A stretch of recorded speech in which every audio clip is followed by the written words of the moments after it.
আর একটা দোয়া শিখায় দেই, ইনশাআল্লাহ এই দোয়া করলে রিজিক তো বাড়বেই ইনশাআল্লাহ, আপনার যত ঋণ আছে ইনশাআল্লাহ আল্লাহ পাক শোধ করে দিবে। বিশ্বাস করলেন না?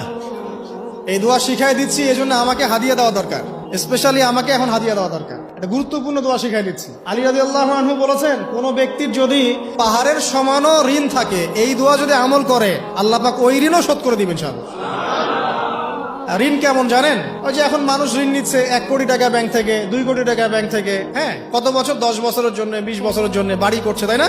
তার ধারণা এমন যে সে মারা গেলে তার ঋণটা কেউ না কেউ শোধ করে দিবেই দিবে, তাই তো? আর আল্লাহর রসুল কি বলছেন দেখেন, একজন মারা গেছেন, নবী সাল্লাল্লাহু আলাইহি ওয়াসাল্লামের সময় একজন মারা গেছেন। তো নবী করিম সাল্লাল্লাহু আলাইহি ওয়াসাল্লাম বলছেন, এই ব্যক্তির কি কোনো ঋণ আছে? একজন সাহাবী বলেন, হ্যাঁ ইয়া রাসূলুল্লাহ, তো ঋণ আছে। নবীজি বললেন, তোমরা ওর জানাজা পড়ো, আমাকে ডেকো না। তোমরা ওর জানাজা পড়ে নাও, আমি জানাজা পড়তে চাচ্ছি না। আমি এখন কেমন করে আপনাকে বুঝাবো ঋণ কত ভয়ঙ্কর জিনিস?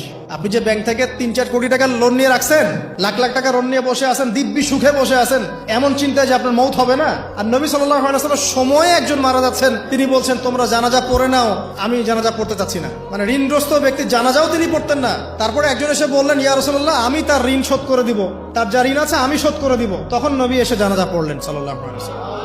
তো আপনার এই কোটি কোটি টাকা ঋণ শোধ করার লোক তো রেডি আছে নাকি? আছে না?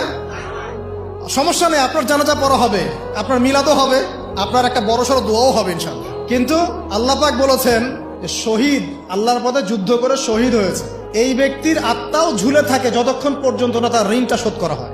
এবার বলেন আমি কি বুঝাবো আপনাকে? আর কিছু বলতে হবে? তো এখন সেই দোয়া শিখাচ্ছি আপনাদেরকে।